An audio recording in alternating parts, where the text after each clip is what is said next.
আসসালামু আলাইকুম প্রিয় চাকরি প্রত্যাশী বন্ধুরা। জেলা প্রশাসকের কার্যালয় লালমনিরহাটে নতুন একটি নিয়োগ বিজ্ঞপ্তি প্রকাশিত হয়েছে, যেখানে মোট 3টি ক্যাটাগরি দেওয়া রয়েছে, যেখানে আপনি জেএসসি ও এসএসসি পাশেই নারী ও পুরুষ উভয় প্রার্থী আবেদন করতে পারবেন। এই নিয়োগের আবেদনটি কবে থেকে শুরু হবে, আপনারা কোন কোন জেলার প্রার্থীরা আবেদন করতে পারবেন, কত টাকা বেতন স্কেল হবে, কত টাকা আপনাদের পরীক্ষার ফি দিতে হবে, সম্পূর্ণ আজকের ভিডিওতে আপনাদেরকে জানিয়ে দেব। না টেনে পুরো ভিডিওটি দেখতে থাকুন।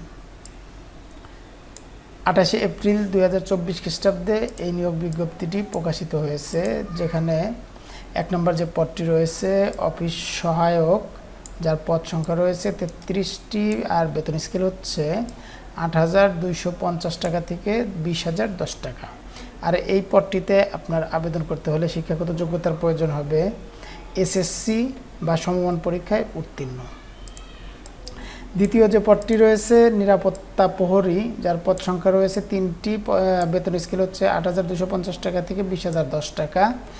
আর এই পদটিতে আপনার শিক্ষাগত যোগ্যতার প্রয়োজন হবে এসএসসি বা সমমান পরীক্ষায় উত্তীর্ণ প্রার্থী হলে আপনি আবেদন করতে পারবেন। আর সর্বশেষ যে পদটি রয়েছে পরিচ্ছন্নতা কর্মী, যার পদ সংখ্যা রয়েছে 1টি, বেতন স্কেল হচ্ছে 8,250 টাকা থেকে 20,010 টাকা। আর এই পদটিতে আপনার আবেদন করতে শিক্ষাগত যোগ্যতার প্রয়োজন হবে জেএসসি বা 8ম শ্রেণী পাস হলেই আপনি আবেদন করতে পারবেন।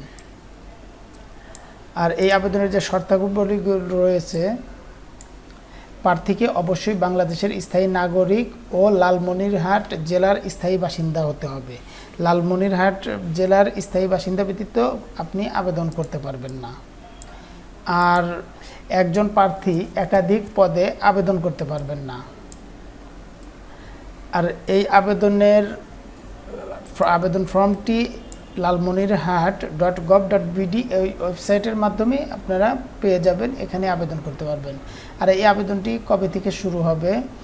2/5/2024 খ্রিস্টাব্দ সকাল 10 ঘটিকা থেকে শুরু হয়ে 31/5/2024 খ্রিস্টাব্দ বিকেল 5 ঘটিকা পর্যন্ত আপনি অনলাইনের মাধ্যমে আবেদন করতে পারবেন। আর এই আবেদনের জন্য আপনার কত টাকা ফি দিতে হবে?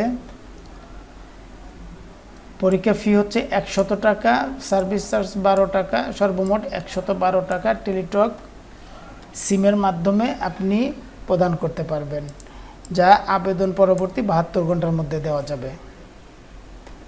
আর এই পদটিতে আবেদন করতে হলে আপনাকে অবশ্যই লালমনিরহাট জেলার স্থায়ী বাসিন্দা হতে হবে। তো বন্ধুরা, এই ছিল আজকের ভিডিও। আশা করি সবাই বুঝতে পারছেন। দেখা হবে পরবর্তী কোনো ভিডিওতে। ততক্ষণ পর্যন্ত সবাই ভালো থাকবেন, সুস্থ থাকবেন। আসসালামু আলাইকুম।